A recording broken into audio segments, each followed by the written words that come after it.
So that's from Frank. I started my retirement phase planning with the SuperGuide checklist, providing very helpful. Well, thank you, Frank. I've got property assets in my SMSF. I was intending to allocate those property assets into my pension portfolio, then sell them and reuse the liquidity in the pension phase investing or for pension payments. Would going with a TTR plan rather than a full retirement have an impact on capital gains tax, CGT, on the property sales? Okay, look, a good question to wrap up on.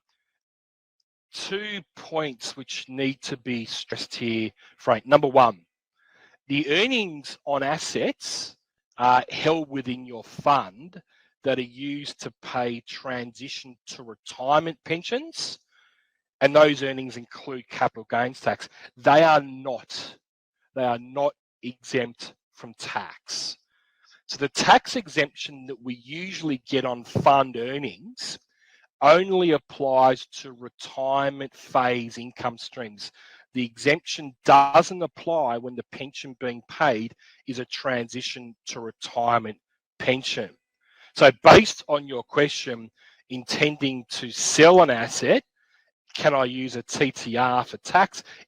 You won't get the tax benefits that are typical to a retirement phase pension if it's a transition to retirement pension. In other words, you'll be paying tax on those earnings, including capital gains.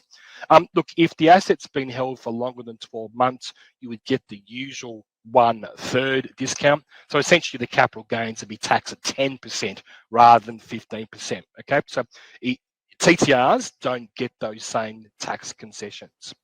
The second point that I wanted to make here is be careful when you identify, when you allocate, when you segregate an asset to the pension phase of super if the sole purpose is to get a tax benefit. What I mean by that is you've mentioned your question, I was intending to allocate a property asset to a pension, then sell it. If the only reason you're starting a pension or identifying segregating an asset to be pension is for tax benefits, you can get in trouble with the tax office.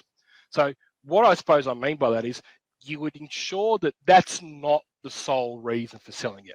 The investment strategy might be that in retirement, you want more conservative assets in pension phase and not property or growth assets. The point I suppose I just want to be clear on is don't use tax planning tools around segregation for the sole purpose of getting a tax benefit in retirement phase, okay? Just be careful with that. If you've got an accountant or a fund administrator that you use, have a chat to them about that and around the anti-avoidance measures.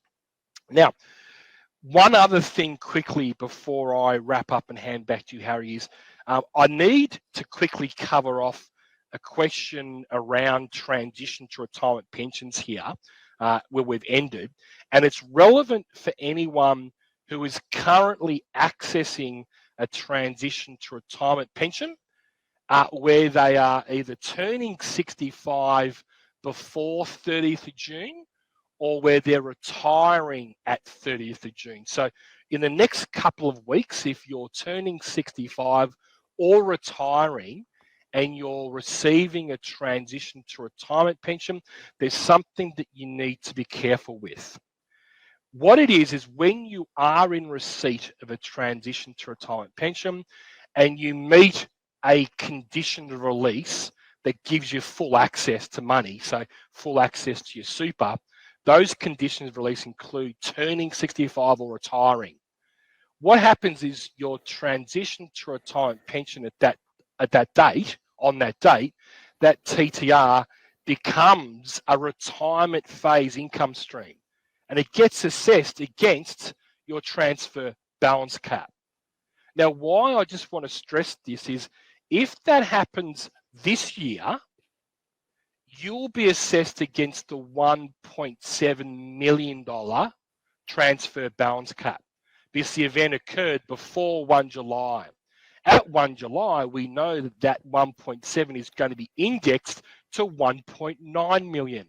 But because this automatic event of retiring or automatic event of turning 65 took place in the current financial year, your TTR, your transition to retirement pension, will be assessed against the 1.7 cap, not the 1.9 cap. So it's just a trap to be aware of over the next couple of weeks. If you are turning 65 or retiring, it might be worth turning the TTR off. I should say it'd be worth getting some advice around your personal position, but you might be able to turn the pension off so it doesn't automatically get assessed. And therefore you get the indexed 1.9 million. Just something to be aware of. Some resources for you there, Frank. 4 articles around what are accumulation and retirement phases of super, the differences of how a transition retirement pension works to other pensions, and what you need to know about exempt pension income. So just again, some articles for you there if you want to have a look at them.